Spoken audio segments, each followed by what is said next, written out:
تو پرفارمنس کی بات کی جائے تو پنجاب میں جس کی حکومت رہی پنجاب آگے گیا ہے، جبکہ کراچی اور حیدرآباد جو ہیں وہ پیچھے گئے ہیں وقت گزرنے کے ساتھ ساتھ. اور اس کی وجہ پاکستان میں اگر نئی لیڈرشپ دیکھنی ہے، پاکستان میں اگر سیاسی انقلاب دیکھنا ہے تو لوکل گورنمنٹس، بلدیاتی انتخابات. اور میں تو معذرت کے ساتھ شاید کسی کو برا لگے، پرویز مشرف کا جو لوکل باڈی سسٹم تھا سب سے بہترین تھا. لوکل سطح پہ عوام کے مسائل حل ہو رہے تھے. لیکن موجودہ جو حکمران ہیں، چاہے وہ پنجاب میں ہیں، وفاق میں ہیں یا کے پی کے میں ہیں، میں اکراس دا بورڈ بات کر رہا ہوں، سندھ کی بھی بات کر رہا ہوں، بلوچستان کی بھی بات کر رہا ہوں، یہ ایسا بلدیاتی جو سسٹم ہے، جو بلدیاتی نظام ہے، اس کو افورڈ نہیں کر سکتے یا اس کو سپورٹ نہیں کرتے، جس سے ایک نئی لیڈرشپ جو ہے اس لوکل باڈی سسٹم کے ذریعے، بلدیاتی انتخابات کے ذریعے ابھر کے سامنے آئے. کیونکہ جو سیاسی منوپلی ہے، سیاسی جو اجارہ داری ہے، پھر اس کو خطرہ پیدا ہو جائے گا. اب ناظرین بات کر لیتے ہیں جو حکومت کے لیے اچھی خبر ہے، لیکن پاکستان تحریک انصاف کو بڑا جھٹکا لگا ہے کہ 7 گواہ نہ جانے کہاں پہ چلے گئے. گواہ بھی تحریک انصاف کے، لیکن عدالت میں سٹیٹمنٹ ریکارڈ کروانے کے لیے نہیں آئے. یہ ناظرین معاملہ ہے 26 نومبر کا. 26 نومبر پر جو آپریشن ہوا ڈی چوک کو، جناح ایونیو کو جو خالی کرایا گیا، جو پاکستان تحریک انصاف کے لوگ، پاکستان تحریک انصاف کے رہنما سرکاری اور اپنی نجی گاڑیوں کو چھوڑ کے وہاں سے چلے گئے تھے. بشرا بی بی صاحبہ، علی امین گنڈا پور، عمر ایوب، وہ بھی اپنے کنٹینر کو چھوڑ کے وہاں سے چلے گئے تھے. اور جو پی ٹی آئی نے نیریٹو بنایا، پی ٹی آئی کی طرف سے جو شکایت کی گئی کہ ہمارے 12 لوگوں کو گولیاں ماری گئی ہیں، اسٹیٹ فائر کیا گیا ہے، ہمارے 38 لوگ جو ہے وہ زخمی ہوئے ہیں. پہلے تو نمبر بہت زیادہ تھا،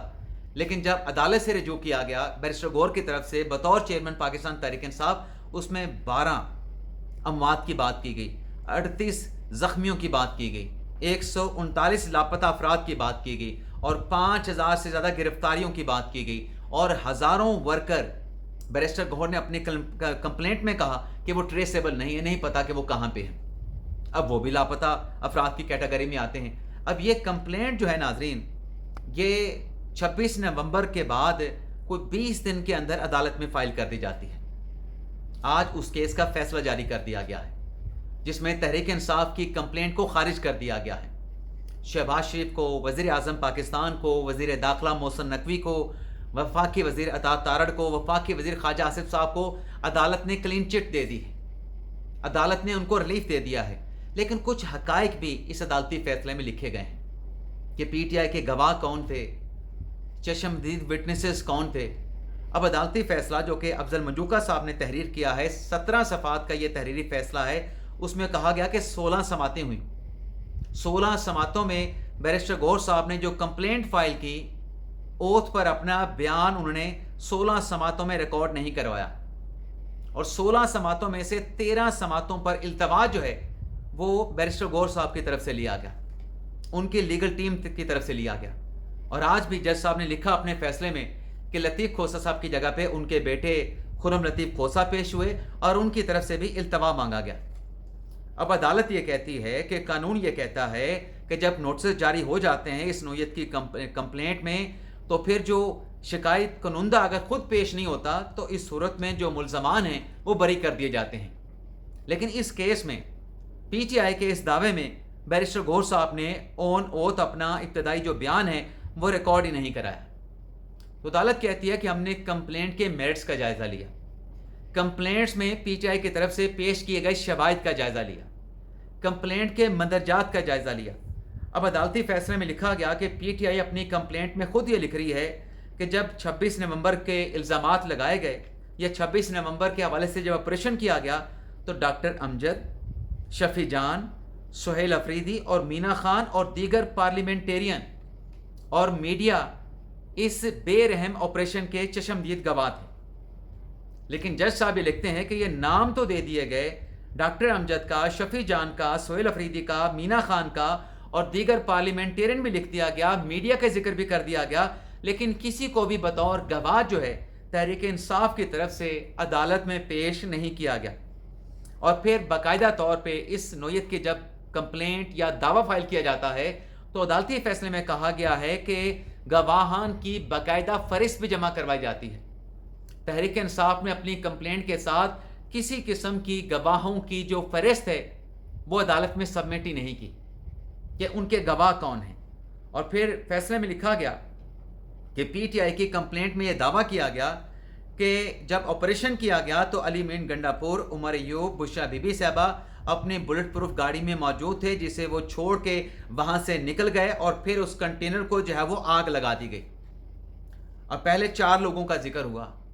اب 3 لوگوں کا ذکر ہو رہا ہے، یہ بھی پی ٹی آئی کے گواہ تھے۔ پی ٹی آئی کی اپنی کمپلینٹ کے مندرجات کے مطابق کہ علی مین گنڈا پور، عمر ایوب اور بشرا بی بی وہ بھی آئی وٹنس ہیں اس بے رحم پی ٹی آئی کے مطابق انسیڈنٹ کے، لیکن ان کو بھی عدالت میں پیش کر کے ان کا بیان جو ہے وہ قلم بند نہیں کرایا گیا۔ اب جج صاحب کہتے ہیں کہ 38 جو زخمی تھے جن کی بات کمپلینٹ میں کی گئی،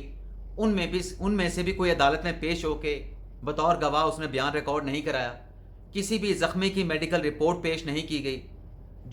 جن کی اموات کا دعویٰ کیا گیا ان کی پوسٹ مارٹم رپورٹ اوریجنل ایتھینٹک وہ بھی پیش نہیں کی گئی، اور 19 ماہ گزرنے کے باوجود بھی جو بیان ہے وہ بھی قلم بند نہیں کرایا گیا، اور جو ڈیتھ سرٹیفکیٹ لگایا گیا وہ بھی فوٹو کاپیاں تھیں۔ اور اس حوالے سے عدالت نے اپنے فیصلے میں بھی لکھا ہے کہ جو پی ٹی آئی کہہ رہی ہے کہ اداروں کا ان کو تعاون حاصل نہیں تھا، تو پی ٹی آئی کے پاس ایک قانونی آپشن یہ موجود تھا کہ جن کی اموات ہوئی تھی مجسٹریٹ کو درخواست دے کے ان کی قبر کشائی کروا سکتے تھے۔ پی ٹی آئی نے یہ درخواست بھی کسی فورم کے اوپر نہیں دی، متعلقہ فورم پہ نہیں دی۔ اور پھر فیصلے میں لکھا گیا کہ جو مواد ہے، جو کمپلینٹ ہے، اس کے ساتھ پریس کلپنگ لگائی گئی، لیکن پریس کلپنگ کے ساتھ کوئی ویڈیو کلپ، کوئی یو ایس بی، کوئی بھی ویڈیو یا ڈیجیٹل سٹیٹمنٹ جو ایویڈنس ہے وہ بھی نہیں دیا گیا۔ تو عدالت یہ کہہ رہی ہے کہ 26 نومبر کے حوالے سے جو پی ٹی آئی کمپلینٹ لے کے آئی تھی کہ وزیر اعظم شہباز شریف کے خلاف کارروائی کی جائے، محسن نقوی کے خلاف کارروائی کی جائے، عطا تارڑ کے خلاف کارروائی کی جائے، خواجہ آصف کے خلاف کارروائی کی جائے، لیکن ان کے خلاف کارروائی کرنے کے لیے، ان کے خلاف کارروائی کو آگے بڑھانے کے لیے نوٹسز تو جاری کر دیے گئے تھے، لیکن قانونی کارروائی کرنے کے لیے کوئی ٹھوس مواد ان کی طرف سے پیش نہیں کیا گیا۔ پی ٹی آئی کی طرف سے نہ لف کیا گیا دعوے کے ساتھ، سوٹ کے ساتھ، نہ بعد میں کوئی گواہ سامنے لایا گیا،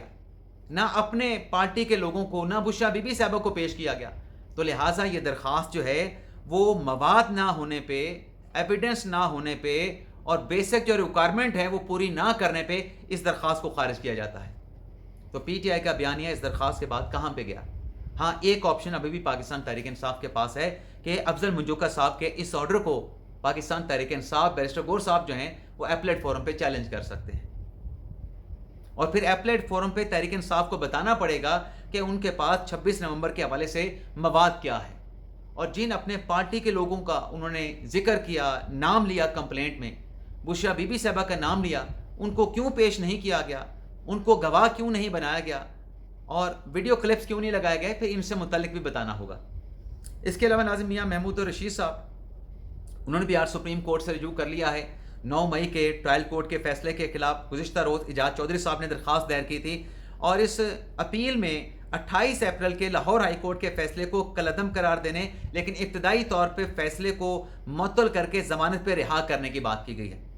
درخواست میں میاں محمود رشید صاحب کا یہ کہنا ہے کہ عدم شواہد کی بنیاد پر ان کو سزا دی گئی، سازش کا الزام جو ہے اس جرم میں ان کو کنوکٹ کیا گیا، اور اس کیس میں جو ہے شاہ محمود قریشی صاحب کو بری کیا جا چکا ہے۔ تو یہ منافی ہے کہ ایک ملزم کو بری کیا جا رہا ہے، انصاف کے تقاضوں کے منافی ہے، اور باقیوں کو سزا دی جا رہی ہے، تو لہٰذا مجھے بھی وہی ریلیف دیا جائے جو شاہ محمود قریشی صاحب کو دیا گیا۔ اسی طریقے سے ناظرین آخری خبر جو یمن کے حوثی تنظیم کی طرف سے، انصار اللہ کی طرف سے جو آبنہ بابل جو منتب ہے اس کو بند کرنے کی بات کی گئی، سعودی عرب کی ناکہ بندی کی بات کی گئی۔ آج پاکستان کے دفتر خارجہ نے اس پر بڑا سخت سٹیٹمنٹ جاری کیا ہے، اور یہ سخت سٹیٹمنٹ جو ہے جس میں یہ کہا گیا ہے کہ اگر پاکستان کے جہاز باب المندب سے گزرتے ہیں، ان کو اگر ٹارگٹ کیا گیا،